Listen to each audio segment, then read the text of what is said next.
Friends, एक बहुत अमीर आदमी था जिसने काफ़ी मेहनत से ढेर सारा पैसा इकट्ठा किया था।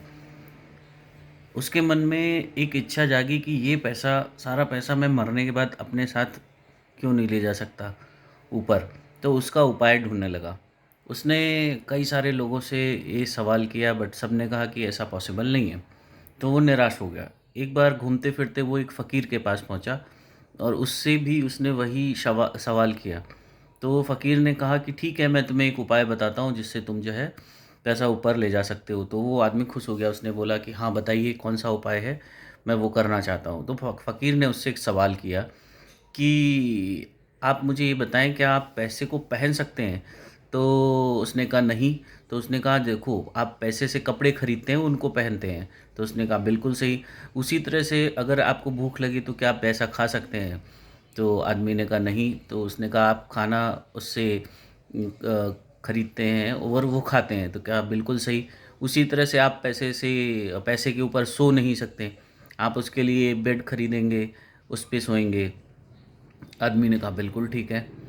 और फिर उसने कहा कि अगर आपको कहीं किसी के ऊपर मतलब सवारी करनी हो तो भी आप क्या क्या करोगे? तो उसने कहा कि हम कार खरीदेंगे, टू व्हीलर खरीदेंगे, उसके ऊपर बैठेंगे फिर जाएँगे। यानी कि पैसा आपको जो ज़रूरत है उसके लिए कन्वर्ट करना पड़ता है। इसी तरह उसने कहा अगर आपको विदेश जाना हो तो आप यहाँ की करेंसी यूज़ नहीं कर सकते हैं। आपको उस जगह की करेंसी में पैसे को कन्वर्ट करना पड़ता है।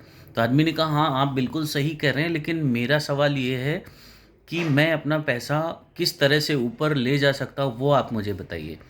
तो वो फ़कीर हँसे और उन्होंने बताया कि हाँ, मैं वही बताना चाह रहा हूँ। देखो, वहाँ जहाँ आप जाना चाहते हो मरने के बाद, वहाँ की करेंसी है दान। यानी आप यहाँ जितना ज़्यादा आप पैसे को दान में कन्वर्ट करेंगे, उतना ही ज़्यादा पैसा आपको वहाँ पे मिलेगा।